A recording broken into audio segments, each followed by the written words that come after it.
So what we've heard today is sickening to everyone, and there are simply no words at all that can describe the appalling tragedy around Sarah Everard's murder. All our thoughts and our sympathy are with her family, and she's constantly in my thoughts as well. And in terms of the monster that has been convicted today, it is right that he has been given a whole life tariff, and with that he can never walk the streets of our country again. And alongside that, of course, it is right that we constantly hold the police to account for what has happened. And with regards to the whole issue around the fact that he was a serving police officer, which has been reflected upon in the judgment today, there are questions, serious questions that will need to be answered by the Metropolitan Police. And I would just say further to that, that from the very day that Sarah went missing, I had been clearly in contact with the Metropolitan Police and putting forward some questions around the conduct of the potential suspect at the time, and all the requirements and the checks that had or should have been put in place. It's not just his conduct, it's the police's conduct. He was known to his colleagues as someone who women were uncomfortable. His colleagues called him the rapist. What are the questions? Why was this man allowed to be a policeman? Well, I think first of all, these are questions for the Metropolitan Police, and these are questions that have been asked already. I should just be very clear about that.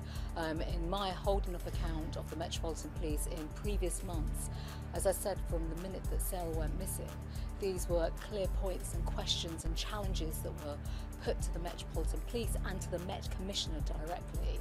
Now, I think just on this point in particular, we will have to be very clear that right now there is a grieving family, and with that there are many women and girls who simply feel unsafe as to what has happened, and will listen to what has been said by the judge today around the abuse of trust and the abuse of power by a serving officer in the Metropolitan Police.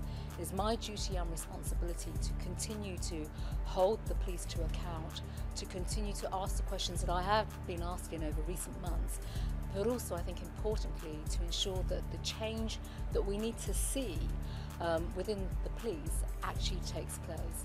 And that is clearly why I've commissioned our strategy.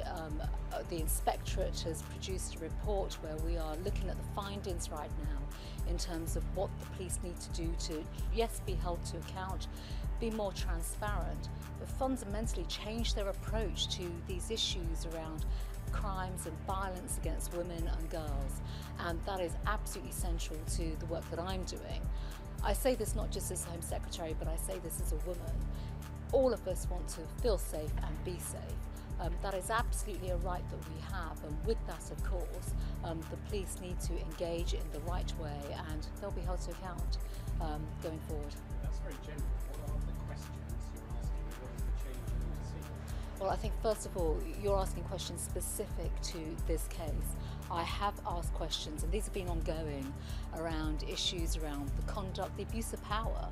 We have heard very clearly today from the judge of this monster abusing his position of authority, the power and the trust that he had as a serving police officer.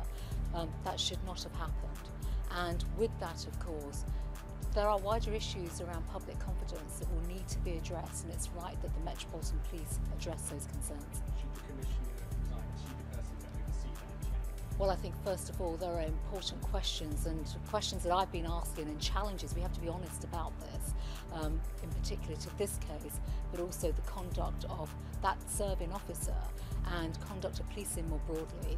So I will continue to work with the Metropolitan Police and the Commissioner to hold them to account, as everybody would expect me to do, and I will continue to do that.